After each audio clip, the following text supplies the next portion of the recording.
The sound of the front door unlocking used to be comforting, a gentle note in the melody of our shared life. But tonight, it struck like a wrong chord. Sarah walked in later than usual, her face lit up by a too bright smile, the kind she used to save for birthdays or the day we adopted our dog. It was dazzling but false. I saw it for what it really was, a faud that never quite touched her eyes. I sat alone in the study, bathed in the pale blue hue of my laptop screen. For 2 solid weeks, I'd been working day and night, refining code, organizing files, structuring my plan. But in truth, this hadn't started just 2 weeks ago. It had been a slow erosion, months in the making. Suspicious glances at her phone when she thought I wasn't watching, an uptick in late-night work calls, and worst of all, the way she looked at me now like I was some distant memory she didn't know how to feel about anymore. She stepped inside casually, her voice forced and bright. "Hey, how was your day?" The tone was too rehearsed to careful. I didn't look up right away. When I did,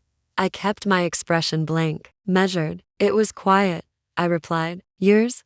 She shrugged. "Oh, the usual. Just a lot going on." She drifted into the kitchen, the metallic clatter of dishes and the hum of the fridge door opening slicing through the silence like a knife. "A lot," she said, and I couldn't help but think. A lot of what? Time in his arms? Lies carefully told over candlelight? I let her busy herself in the kitchen for a bit. The repetition of sound gave me time to gather myself. This wasn't going to be dramatic. No yelling, no tears. I was beyond the whirlwind of emotions now. What remained was steel, cold, unwavering, deliberate. I wasn't here to rage. I was here to make her understand, to feel. When she finally returned, wine glass in hand, I noticed a shift. The smile faltered. The sparkle in her eyes dimmed. Something inside her recognized the energy had changed. "Oh," she murmured, eyes flicking to the screen in front of me, voice cautious. "What are you working on?" Her attempt at casual interest didn't fool me. She was scanning for signs. Signs of what I knew. Signs of what I might be about to say. The sight on the screen didn't give much away. It looked like any development project I might have been working on, nestled inside a familiar interface I used regularly. "Just a side thing," I said smoothly, letting a faint smile curve the edge of my mouth. "Something I've been working on for a while." She leaned closer, her posture stiff with unspoken worry. I could feel it radiating off her like heat from a stove. "What kind of project?" she asked. I slowly pushed back my chair and rose to my feet. "Let me show you." I stepped around the desk and placed my hands on her shoulders. She recoiled ever so slightly, barely noticeable, but it confirmed what I already knew. The warmth between us was long gone.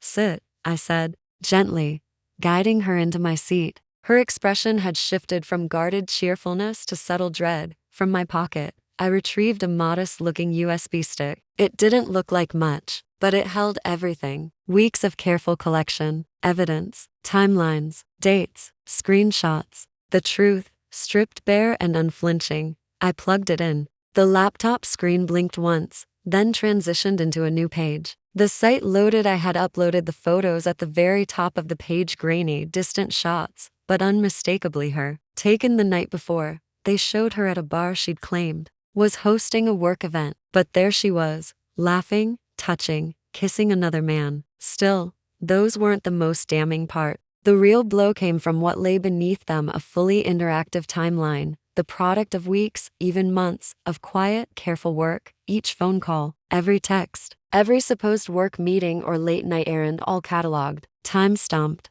verified, matched with phone records, location data, and notes I'd written as I pieced her web of lies together. It was clinical, cold, precise. It all began with a simple phone call, just 2 minutes long, placed from the garage one night while I pretended to be asleep. She had told me it was business-related, just lunch plans with a client, but I'd found the recording from that moment. Instead of professional talk, it was her whispering sweet promises, excitement in her voice that had long since vanished when she spoke to me. Her eyes moved down the screen, her expression slowly changing. Her posture stiffened, the color drained from her face. The fake confidence she wore like a second skin melted away, replaced by a raw, open panic. Fear. She saw it for what it was, undeniable proof of her months-long deception, presented with ruthless clarity. And I stood there silently, not as the man she once knew, but the version left behind after her betrayal. Hollow, numb, There was no satisfaction in it, no glee, just a dull, bitter sadness. She opened her mouth, but the words barely came. A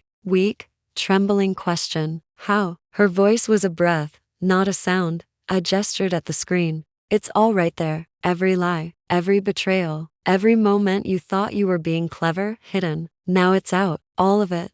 The website wasn't private. I had made it accessible to anyone, her family, her friends, her coworkers. There would be no salvaging this, no hiding it. It would spread through her world like fire through dry grass. She gasped, hand flying to her mouth. No, no. You can't do this. Please, I'm begging you. Tears poured down her face now, but I remained unmoved. Her sorrow rang as hollow as her promises had. I had rehearsed this moment, envisioned it many times. I had trained myself to stay calm, collected, to not give her the explosion she probably expected. I kept my voice quiet.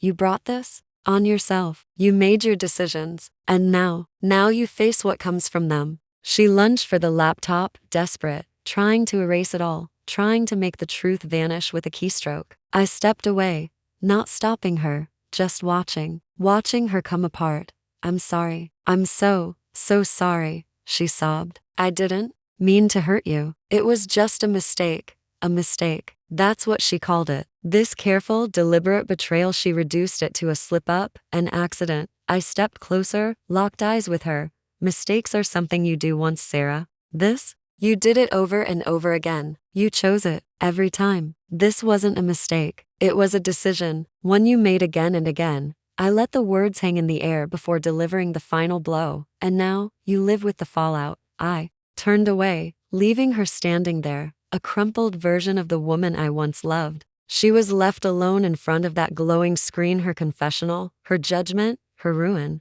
I didn't look back. I had already packed a bag. A one-way flight was waiting. As the plane ascended and the city shrank beneath me, I felt none of the pain I had expected. No grief, no rage, only silence, only freedom. That chapter of my life had ended. She would face the aftermath alone, and something told me her punishment was only beginning.